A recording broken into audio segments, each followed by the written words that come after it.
Dios les bendiga, soy el obispo Hugo Alfonso Montesinos. La palabra de Dios para nuestras vidas está llena de esperanza y nos muestra los principales pilares de la fe en nuestro Señor Jesucristo. Te invito a ver con mucha atención el siguiente mensaje. Esperamos que esta palabra pueda bendecir y fortalecer tu vida. Te invito a ver el mensaje de Dios. Donde habla ahí la palabra de Jesús sana a un muchacho lunático. Mateo capítulo 17, versículos 14 al 21. Leemos la palabra del Señor, lo hacemos en el nombre de nuestro Señor Jesucristo. Dice: cuando llegaron al gentío, vino a él un hombre que se arrodilló delante de él diciendo: Señor, ten misericordia de mi hijo, que es lunático y padece muchísimo, porque muchas veces cae en el fuego y muchas en el agua. Y lo he traído a tus discípulos, pero no le han podido sanar. Respondiendo Jesús dijo: Oh generación incrédula y perversa, ¿hasta cuándo he de estar con vosotros? ¿Hasta cuándo os he de soportar? Traédmelo acá. Y reprendió Jesús al demonio, el cual salió del muchacho, y éste quedó sano desde aquella hora. Viniendo entonces los discípulos a Jesús aparte, dijeron: ¿por qué nosotros no pudimos echarlo fuera? Jesús les dijo: por vuestra poca fe. Porque de cierto os digo que si tuviereis fe como un grano de mostaza, diréis a este monte: pásate de aquí allá, y se pasará, y nada os será imposible. Pero este género no sale sino con oración y ayuno.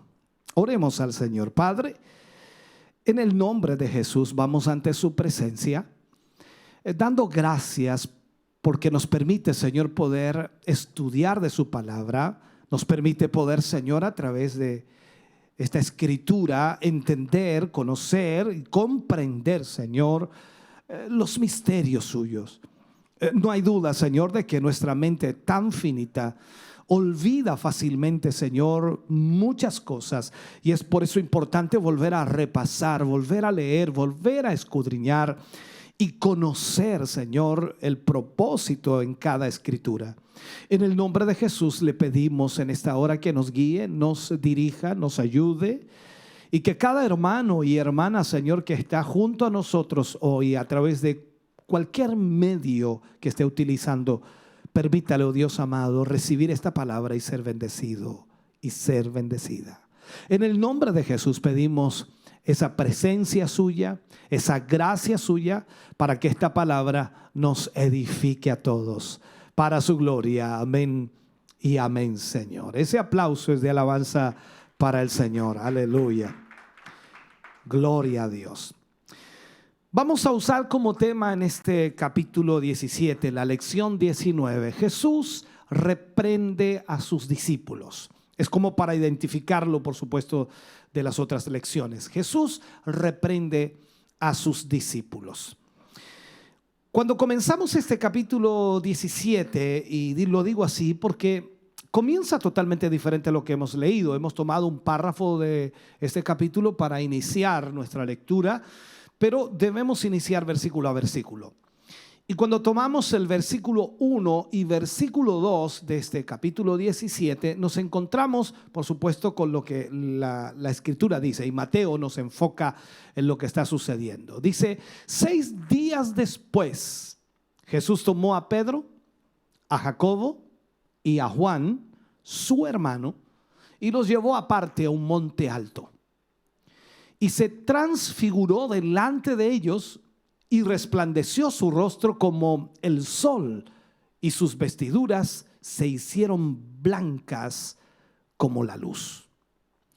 En estos versículos vemos que Jesús tomó a 3 de sus discípulos, los de más confianza, La mayor parte de los escritores en realidad y también de los que estudian la escritura se dan cuenta de que Pedro, Juan, Jacobo fueron los discípulos de alguna manera que el Señor Jesús confiaba en ellos. No porque no confiara en el resto, sino que aparecen en ocasiones especiales. Pedro, Jacobo y Juan los lleva al monte, primero para orar. Ya anteriormente hemos visto cómo estos tres discípulos comparten momentos especiales junto a nuestro Señor Jesucristo, junto al Maestro. Estos mismos tres le acompañaron en otros momentos. Recordemos algunos de ellos, por ejemplo, allá en el libro de Marcos capítulo 5, versículo 37, habla de que ellos estuvieron en la resurrección de la hija de Jairo. También en Mateo 26, 37, que lo veremos más adelante, estarán en la agonía del Getsemaní. O sea, vemos a estos tres discípulos en varios momentos especiales junto al Maestro, separados quizás del resto de los discípulos. En esta ocasión están en un monte a solas con él. Fue allí donde Jesús se transfiguró. Y la palabra de Dios, por supuesto, nos muestra que resplandeció su rostro como el sol. Resplandeció su rostro como el sol. En lugar de brillar sobre él, hablando de algo externo, ¿no? Desde el exterior que iluminara al Señor Jesús. Es como cuando recién subía Cayo y la luz estaba muy fuerte. Lógicamente parecía que estaba brillando, no tanto, por supuesto, pero por lo menos para entenderlo. No fue un brillo exterior el que tenía el Señor Jesús, sino que el brillo emanaba desde adentro de él. Entonces, como si fuese un foco de luz, como si Jesús se hubiera encendido, por decirlo así, y vemos ahí entonces, y la mayoría de los estudiosos dicen que la humanidad de Jesús fue la que se transfiguró, se transformó. Los tres discípulos contemplaron algo de la gloria de Cristo allí. Tiene que haber sido extraordinario ese momento. Aunque nosotros lo leemos aquí, no podemos siquiera tener la capacidad de entender ese momento extraordinario. Cómo del unigénito Hijo de Dios, el Hijo del Padre, por decirlo así, estaba siendo entonces transfigurado frente a los ojos de Pedro, Juan y Jacobo. Esto también tenía un propósito, sin duda.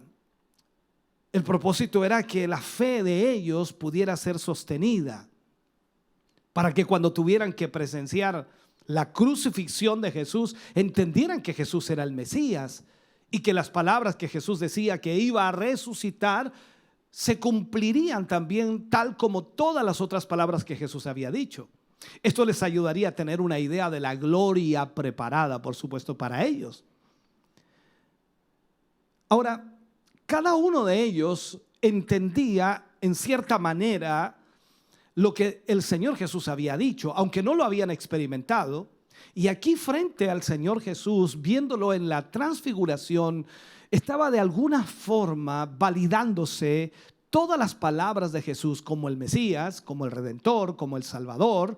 Por lo tanto, en ese momento, Él se transforma delante de ellos y eso también les da pie a ellos para confiar y creer que un día ellos también serán transformados por el poder de Dios y serían como Él. Eso es importante entenderlo también. Ahora, cuando vemos nosotros aquí en estos versículos la palabra transfigurado, es muy interesante, tenemos que analizarla. Proviene del griego metamorfosis, que significa cambio de forma y cambio de estructura. Entendemos esto por el pequeño gusano que se convertirá algún día en una hermosa mariposa por un proceso de metamorfosis. Yo cuando era muy pequeño no tenía idea que las mariposas salían de los gusanos, hasta que un día me encontré con ese momento específico. Fue algo impresionante ver ese capullo y sabiendo yo que había sido un gusano que estaba allí y ahora es una hermosa mariposa, una metamorfosis extraordinaria. Ahora, este cuerpo que tenemos hoy día, limitado por la debilidad, limitado por la enfermedad, limitado por todo aquello que diariamente nos enfrentamos, será transformado un día. En un día futuro será transformado. Recuerde las palabras de Pablo cuando dice que esto mortal se vestirá de inmortalidad y esto corruptible se vestirá de incorrupción. Entonces entendemos la promesa del Señor y aquí vemos esta transfiguración de nuestro Señor Jesucristo mostrándonos que la promesa de Él es que un día seremos transformados también. Incluso aquellos que estén con vida en la venida de nuestro Señor Jesucristo, dice la palabra de Dios que serán transformados, transfigurados. Podemos usar esa palabra, ¿no? Si vemos en 1 Corintios como lo habla textualmente Pablo, y dice: aquí os digo un misterio, no todos dormiremos, pero todos, eso me encanta a mí, todos seremos transformados. En un momento, en un abrir y cerrar de ojos, a la final trompeta, porque se tocará la trompeta. Y los muertos serán resucitados incorruptibles y nosotros seremos transformados, porque es necesario que esto corruptible se vista de incorrupción y esto mortal se vista de inmortalidad. Esta es nuestra esperanza. Esta es la esperanza que nosotros tenemos. Por lo tanto, cuando vemos entonces y leemos esta transfiguración de nuestro Señor Jesucristo, no puede haber duda de que esa promesa será una realidad. Sin duda para Pedro, Juan, Jacobo, eso se estaba haciendo una realidad frente a sus ojos. Por lo tanto, las promesas de Dios se hacían reales para ellos. Ahora, vemos en Mateo capítulo 17, versículo 3, siguiendo con este punto. Dice: y aquí les aparecieron Moisés y Elías hablando con él. Eso es lo que dice el versículo 3. Estaba allí en la transfiguración y de repente aparecen Moisés y Elías hablando con él. Es curioso ver que Pedro, Jacobo y Juan reconocieron a Moisés y Elías, aun cuando no les habían visto jamás. Nunca habían visto a Moisés, nunca habían visto a Elías, pero sin embargo lo reconocieron. Ahora, un historiador, un escritor en realidad dijo que el estar dentro de aquella gloriosa presencia de Dios, el estar en ese momento de la transfiguración, es como que la gloria de Dios estaba allí en ese lugar. Por lo tanto, el estar en presencia de Dios, los ojos del entendimiento espiritual fueron abiertos de manera sobrenatural y ellos pudieron entender quiénes eran estos personajes que estaban hablando con Jesús. Estas dos figuras de Israel, por un lado Moisés, que representa por supuesto la ley, considerado como el más grande de los legisladores de Israel, aquel que habló cara a cara con Dios y en quien por supuesto se manifestaron las más grandes señales y maravillas del Señor allá en Egipto. Tan grande fue este hombre que Dios no permitió que Israel supiese dónde lo sepultaron o dónde sepultaron a Moisés, dónde había quedado su cuerpo, ya que antes de morir subió al monte Nebo, de acuerdo a la escritura, y allí fue al encuentro del Señor. Podemos ver en la escritura en realidad que fue Dios mismo quien enterró a Moisés y ninguno conoce el lugar de su sepultura hasta el día de hoy. Alguien decía por allí si es que murió. Nadie lo sabe todavía, aunque la Biblia dice que por supuesto allí murió, pero esto es lo complejo de lo que podemos nosotros pensar. Dios puede hacer lo que Él quiera en realidad. Por otro lado estaba Elías, el representante de los profetas, uno de los más grandes profetas que Dios ha levantado, el cual realizó tremendos milagros, tremendas obras, como orar para que no lloviese durante 3 años y medio. Él fue alimentado en un arroyo por cuervos que traían pan y carne para comer en tiempo de sequía. También por su palabra, la palabra de Elías, el aceite y la harina no escaseó en la casa de esa viuda de Sarepta. Elías desafió a los 850 falsos profetas de Baal y Acera. Hizo descender fuego del cielo y entre muchas cosas más fue arrebatado al cielo en un carruaje de fuego. Estos dos personajes estaban allí al lado de Jesús, hablando con él. También por allí hoy día hablaba con los pastores y conversábamos de esto mismo, aunque hablábamos más del Apocalipsis, pero ¿quiénes serían estos dos testigos que aparecen en Apocalipsis? Y claro, en la transfiguración Moisés y Elías aparecen y todos entendemos que el significado, también lo que ellos tipifican en cierta forma es importantísimo en la Escritura. Vuelvo a insistir, Dios puede hacer lo que Él quiera. Pero cuando vemos nosotros que Moisés y Elías aparecieron en esta transfiguración, que Moisés y Elías ayunaron 40 días y 40 noches como Jesús lo hizo, que por supuesto Moisés representa a los muertos en Cristo que serán resucitados y Elías representa a los que serán arrebatados vivos al cielo, y las señales y los milagros que se harán en la gran tribulación son similares a los que pasaron en Egipto, y que también el fuego que habrá en la gran tribulación también está Elías allí para poder hacerlo. O sea, hay muchas cosas que grafican que Moisés y Elías pueden ser los dos testigos en la gran tribulación. Entonces, mucha gente dice, no, es que tienen que morir, pero recuerde que también Lázaro murió, resucitó y luego volvió a morir. La Biblia dice, está establecido para los hombres que mueran una sola vez, pero Lázaro murió 2 veces. La hija de Jairo, 2 veces. El hijo de la viuda de Naín, 2 veces. Solamente los que podemos decir allí, ¿no? Entonces, no podemos nosotros poner ese punto bíblico para decir que Moisés no puede ser uno de los testigos cuando aparece hablando con Jesús. Entonces, dejemos eso ahí de lado y vamos al punto que estamos tratando. Estos dos hombres estaban siendo parte de la fortaleza que necesita, por supuesto, nuestro Señor Jesucristo para cumplir su misión. Están allí confirmándole a Jesús que estaba, por decirlo así, en el camino correcto, que se encontraba en la voluntad del Padre y por tanto tenía todo el respaldo de Dios. Esa conversación era acerca de la partida del Señor Jesús en la cruz. Por lo tanto, vemos entonces que Moisés y Elías aparecieron allí para confortarlo, para hablar con él, para animarlo de alguna forma. Eso es lo que podemos nosotros ver en la Escritura. Ahora, cuando vamos al libro de Mateo, capítulo 17, versículo 4, dice: entonces Pedro dijo a Jesús: Señor, bueno es para nosotros que estemos aquí. Si quieres, hagamos aquí 3 enramadas, una para ti, otra para Moisés y otra para Elías.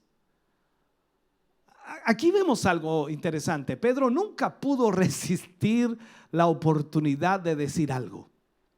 Pedro era intrépido, siempre hablaba, siempre estaba diciendo algo.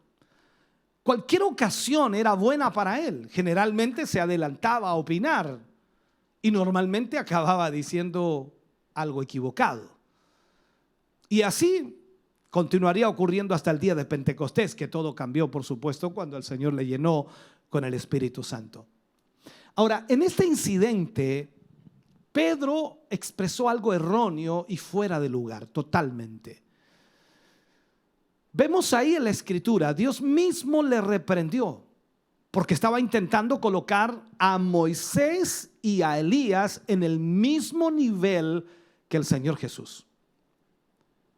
Cuando vemos el versículo 5 de este mismo capítulo, dice: mientras él aún hablaba, una nube de luz, dice, los cubrió.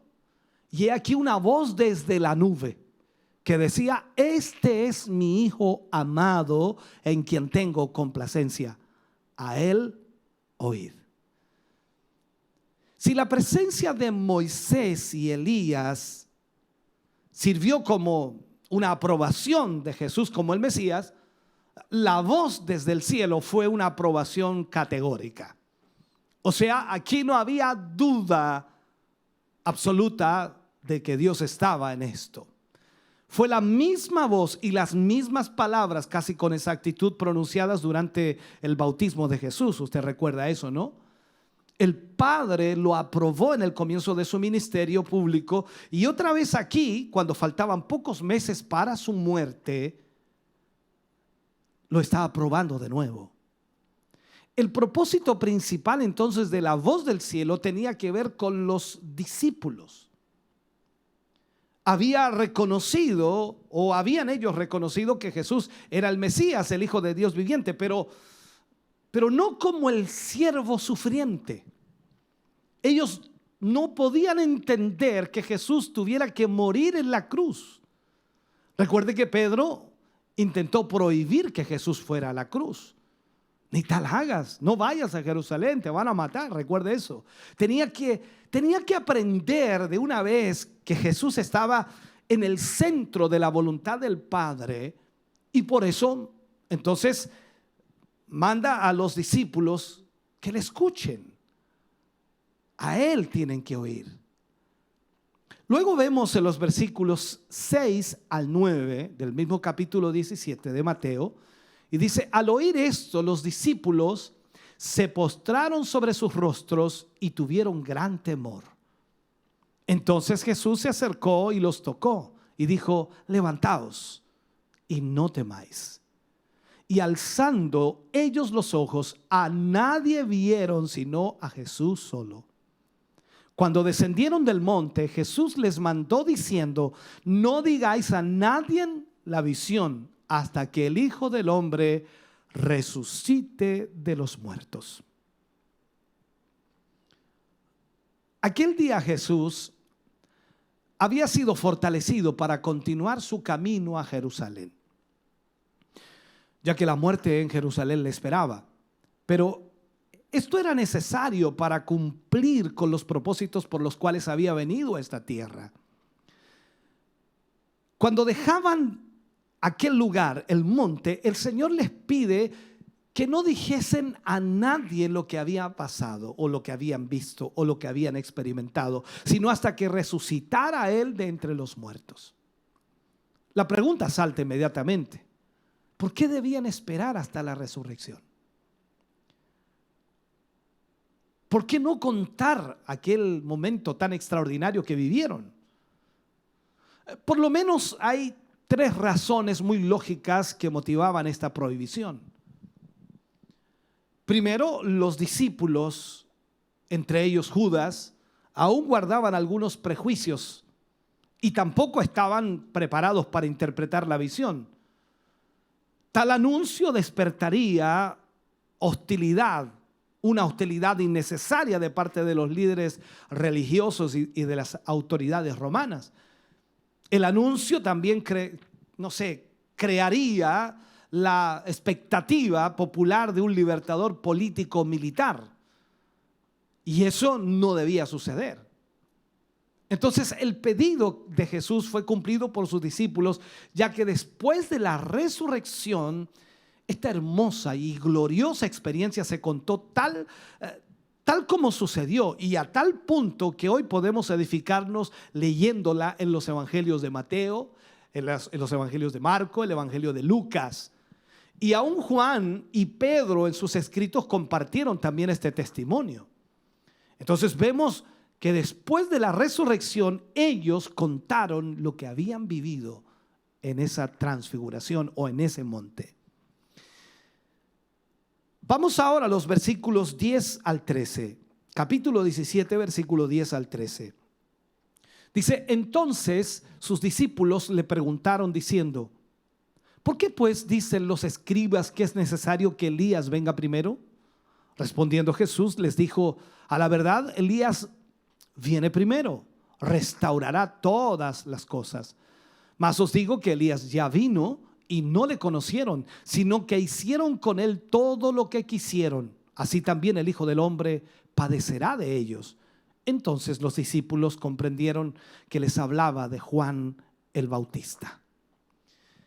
Los maestros de la ley del Antiguo Testamento creían que Elías debía aparecer antes que el Mesías apareciera. Jesús se refería a Juan el Bautista, no a Elías el profeta del Antiguo Testamento. Juan el Bautista vino y asumió el rol profético de Elías. Confrontó, por supuesto, con mucha audacia el pecado y condujo a la gente hacia Dios. Toda la gente iba a oír a Juan el Bautista al desierto y se bautizaban arrepintiéndose de sus pecados. Entonces, él vino con el espíritu de Elías para preparar el camino para el Señor. Cuando nosotros vemos este pasaje, entonces entendemos que lo que decían los religiosos, que Elías debía venir primero, ya había sucedido y ni cuenta se habían dado de ello. Es lamentable, a veces sucede de esa misma manera en mucha gente que no se da cuenta que las cosas están sucediendo frente a sus ojos porque no saben interpretar los tiempos. Luego vemos a Jesús que sana a un muchacho lunático. Este es el pasaje que leíamos al comienzo de nuestro tema. Después de aquella gloriosa visión donde Jesús es transfigurado frente a Pedro, Juan, Jacobo, al momento de descender del monte con sus 3 discípulos, nuestro Señor se encuentra con una situación muy diferente a la experiencia que había vivido. Lo que ve el Señor Jesús allí es confusión, angustia, desesperación. Un padre desesperado por su hijo que era atormentado por un demonio. Y los discípulos sin haber podido expulsar ese demonio de ese joven. Lo vemos y leámoslo por favor en el versículo 14 y 16. Mateo 14 o Mateo 17, versículo 14 al 16. Dice: cuando llegaron al gentío, vino a él un hombre que se arrodilló delante de él diciendo: Señor, ten misericordia de mi hijo, que es lunático y padece muchísimo, porque muchas veces cae en el fuego y muchas en el agua. Y lo he traído a tus discípulos, pero no le han podido sanar. Por un lado, vimos en los versículos anteriores la gloria que estaba ocurriendo arriba en el monte. Algo sorprendente, extraordinario, maravilloso. La transfiguración de nuestro Señor Jesús. Pero mientras eso pasaba arriba en el monte, abajo había un hombre afligido por su hijo lunático.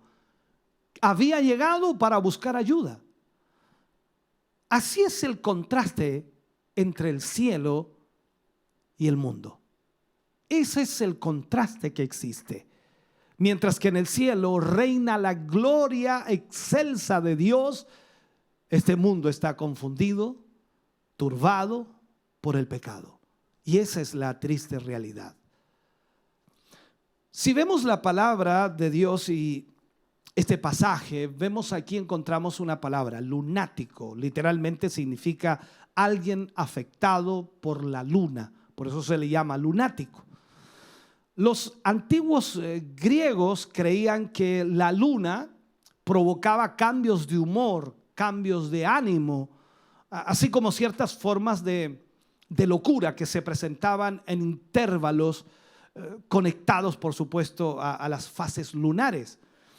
La luna llena se relaciona con el aumento de la criminalidad y también de los ataques epilépticos. Al parecer, el hijo de este hombre estaba gravemente afectado por un demonio y requería, por supuesto, un gran cuidado, ya que cuando se apoderaba de él, amenazaba su vida constantemente echándolo o en el fuego o en el agua para matarlo. Este fue probablemente, no digo el peor, pero sí uno de los peores casos de posesión demoníaca que el Señor tuvo que enfrentar. Fue también una situación triste porque los discípulos resultaron impotentes para solucionar el problema. Y es también una figura de la iglesia actual.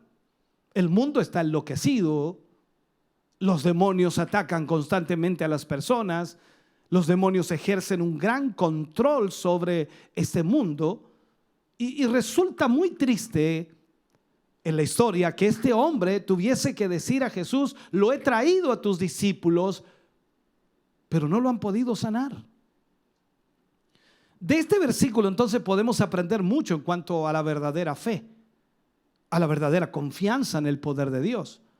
Aquel hombre tenía fe en Jesús, podía creer firmemente que Dios podía hacer un milagro, o Jesús podía hacer el milagro, pero cuando lo buscó no lo halló, sino que solo encontró a sus discípulos, y él pudo haber pensado que a lo mejor estos, por ser seguidores de Cristo, podían ayudarlo, dado que nuestro Señor les había dado autoridad para sanar a los enfermos, para libertar a los endemoniados. Entonces, de esa manera él pensó que ellos podían sacar ese demonio del cuerpo de su hijo, pero lamentablemente no pudieron. Y al fallar, se despertó una gran discusión entre ellos y los escribas. Aquí vemos el cuadro típico que a veces ocurre también en la iglesia cristiana, donde nosotros, y debo agregarlo de esa manera, donde nosotros los cristianos nos vemos imposibilitados de manifestar el poder de Dios a través de nuestra vida. Nosotros decimos que Dios sana, pero no hay sanidades. Decimos que Dios liberta, pero no hay liberación. Muchas personas acuden poniendo su esperanza en la religión de unos cuantos hombres, pero se decepcionan al no recibir nada. Pero este hombre, increíblemente, no se desanimó, sino que su fe continuó y pensó que si sus discípulos fueron incapaces de ayudarle, el verdadero maestro sí podría hacerlo. O sea, ¿qué nos está enseñando esto? Cuando la iglesia nos falle, no nos alejemos de Dios, porque al final todos somos hombres imperfectos que hemos sido redimidos y estamos en una lucha constante por completar la carrera que tenemos por delante. Antes debemos, por supuesto, preservar y perseverar también, por supuesto, buscando a Jesús, el cual nos puede ayudar y dar la respuesta que necesitamos. Así que aunque la iglesia no pueda hacer lo que Dios dice que se puede hacer, confiemos en Él, que Él puede obrar milagros extraordinarios. Veamos entonces en esta historia cómo sigue, versículos 17 y 18. Dice: respondiendo Jesús dijo: oh generación incrédula y perversa, ¿hasta cuándo he de estar con vosotros? ¿Hasta cuándo os he de soportar? Traédmelo acá. Y reprendió Jesús al demonio, el cual salió del muchacho, y éste quedó sano desde aquella hora. ¿Qué hace Jesús en este momento? Jesús reprende a todos sus discípulos y en general a todas las personas que estaban allí. Vemos aquí que por lo cierto es el fracaso de los discípulos, y lamentablemente radicaba ese fracaso en su falta de fe y un corazón duro. Obviamente, el Señor no iba a poder estar con ellos para siempre, y por ello necesitaba que ellos aprendieran la lección en cuanto a la verdadera fe. El Señor necesitaba que los discípulos aprendieran a enfrentar estas circunstancias o estas situaciones.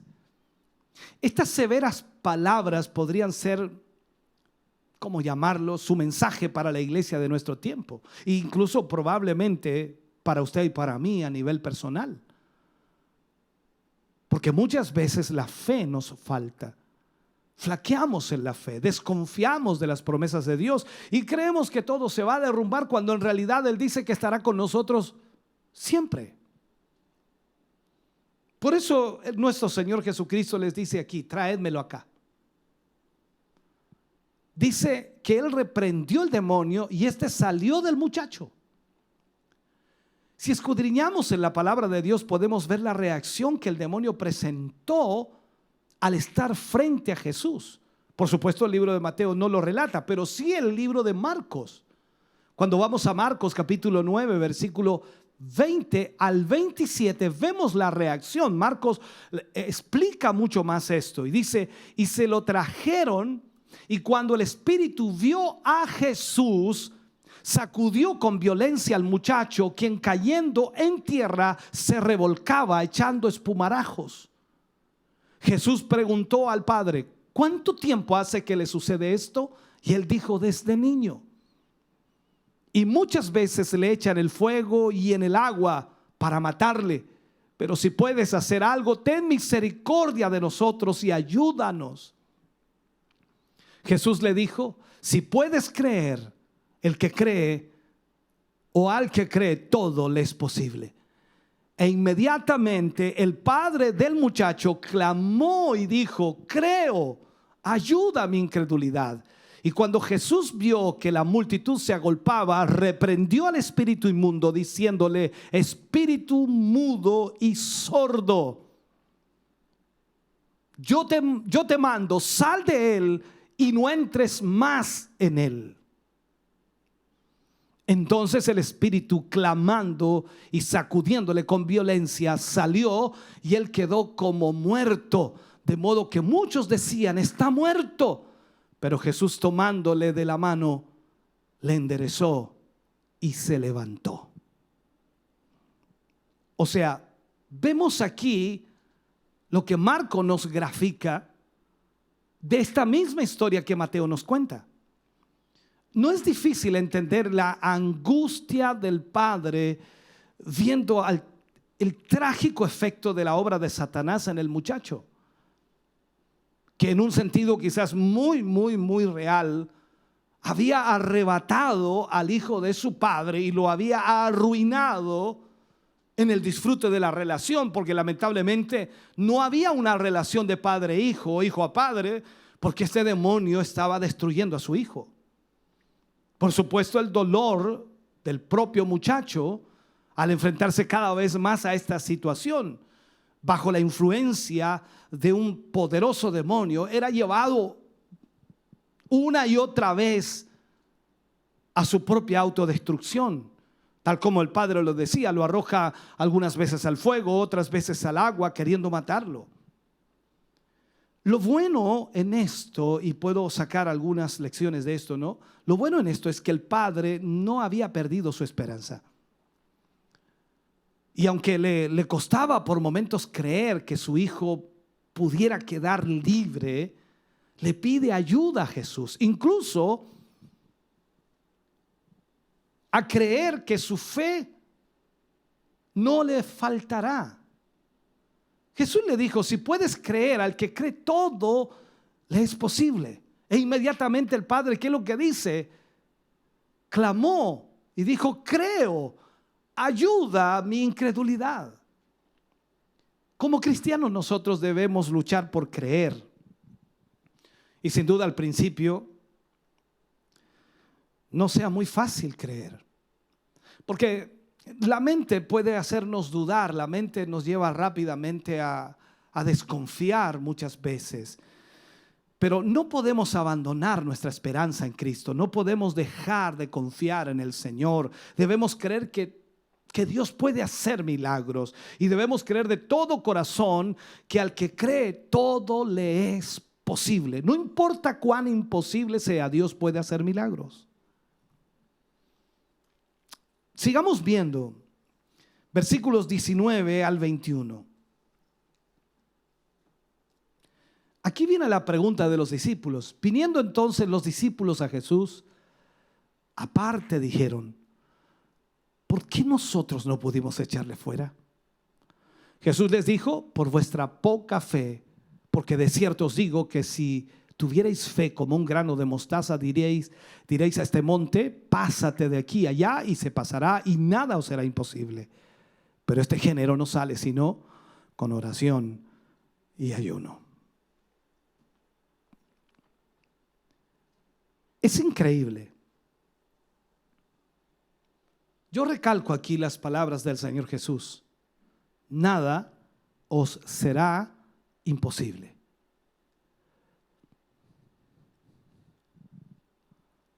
Fue la voluntad de Dios, y lo digo así, que aquel joven fuese liberado del control del demonio. Eso lo podemos ver aquí. Aquel día, aquel hombre fue recompensado por su fe en Cristo. Pero después de este milagro, Jesús se apartó con sus discípulos y estando aparte, estos le preguntan: ¿por qué nosotros no pudimos echarle fuera? La respuesta que Jesús le da, que acabamos de leerla en palabras sencillas: por vuestra poca fe. Por vuestra poca fe. Yo entiendo que la vida cristiana y cada creyente, cada cristiano necesita fe. Pablo dice que el que cree en Dios y que se acerca a Dios tiene que creer que le hay, que Él es galardonador de los que le buscan. Y Pablo agrega allí al principio de eso: sin fe es imposible agradar a Dios. Entonces, debemos tener fe para ser salvos. Debemos tener fe para caminar con Dios. Debemos tener fe para vivir día a día. Debemos tener fe para sanar. Debemos tener fe para recibir. Debemos tener fe para hacer la obra de Dios.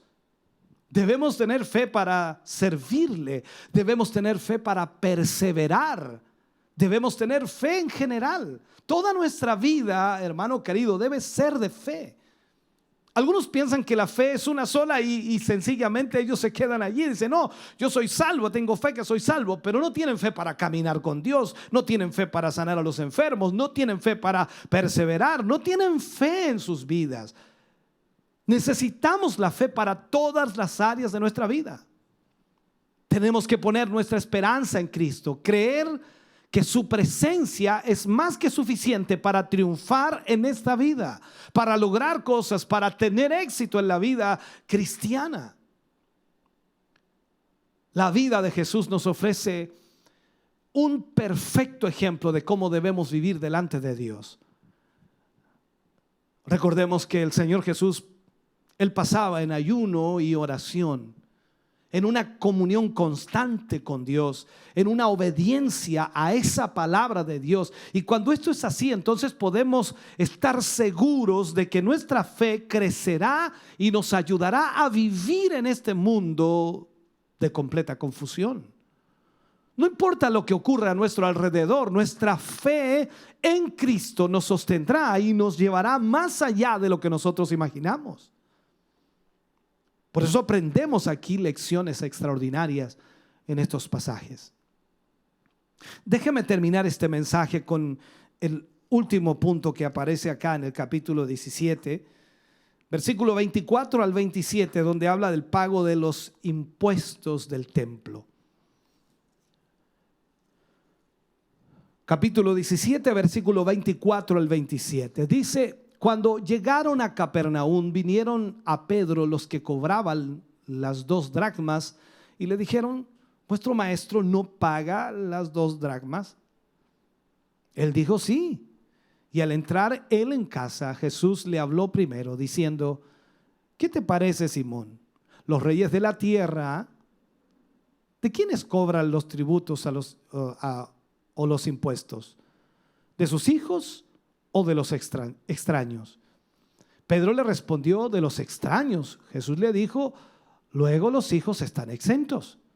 Sin embargo, para no ofenderles, ve al mar y echa el anzuelo, y el primer pez que saques, tómalo, y al abrirle la boca hallarás un estatero. Tómalo y dáselo por mí y por ti.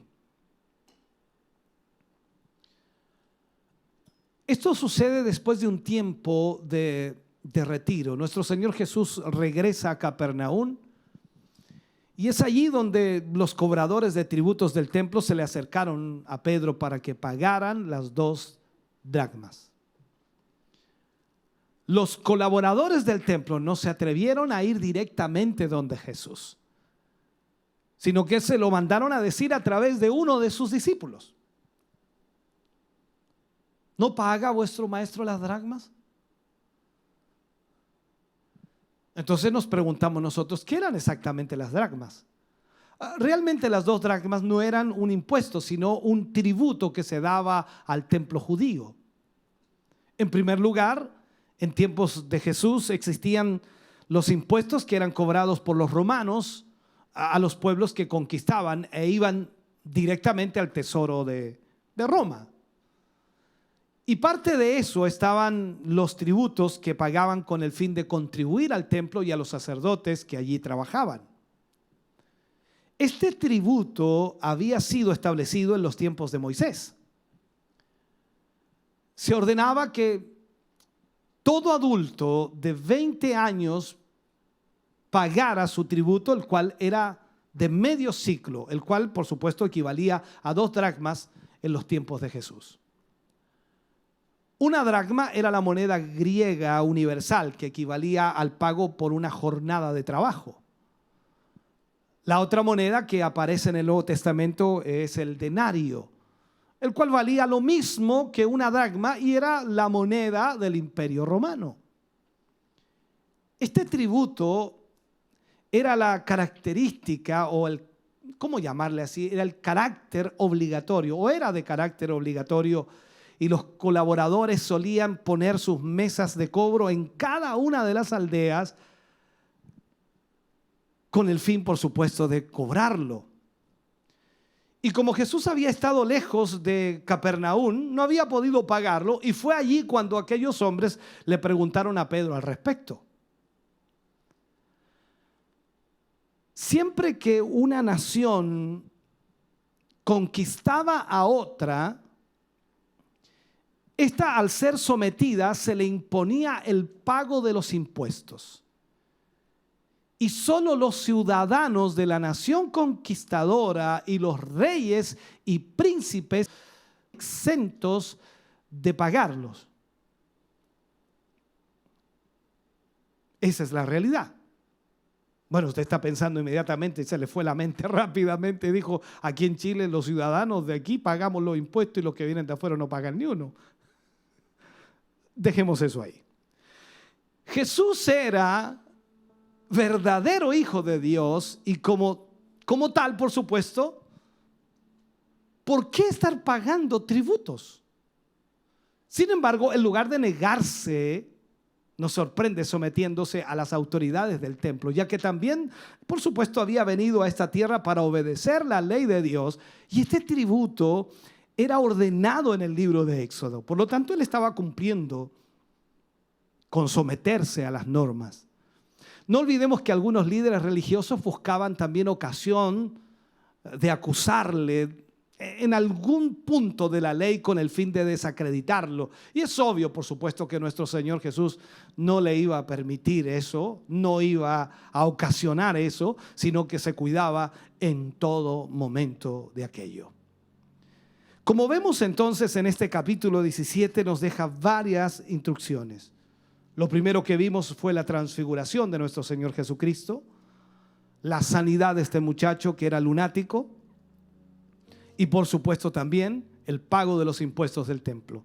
Sacamos de aquí instrucción, sacamos de aquí enseñanza y cada uno de nosotros ahora debe tomar de esto y aplicarlo a su vida para ver cómo está su vida hoy delante de Dios. Yo espero le haya bendecido esta instrucción y esta enseñanza. Les invito para que oremos al Señor. Amado Dios, estamos ante tu presencia. Te damos muchas gracias, Señor, porque nos permites a través de tu palabra aprender.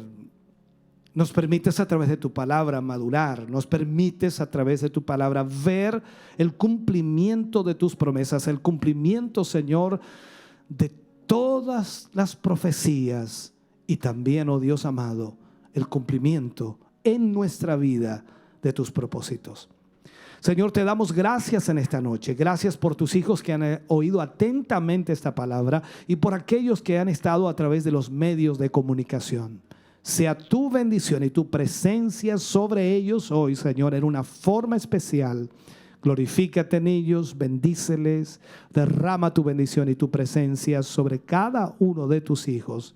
Mi Dios, recibe honra, recibe gloria, recibe alabanza, recibe exaltación. Sé, oh Dios amado, en esta hora glorificado, y nuestro corazón te adora y te exalta hoy, para la gloria de Dios. Amén y amén, Señor. De ese aplauso de alabanza al Señor. Estamos contentos de que hayas visto y escuchado este mensaje. Creo con todo mi corazón que Dios le ha bendecido. Quiero invitarles a suscribirse a mis redes sociales, donde tenemos contenido que le ayudará a alimentar su vida espiritual.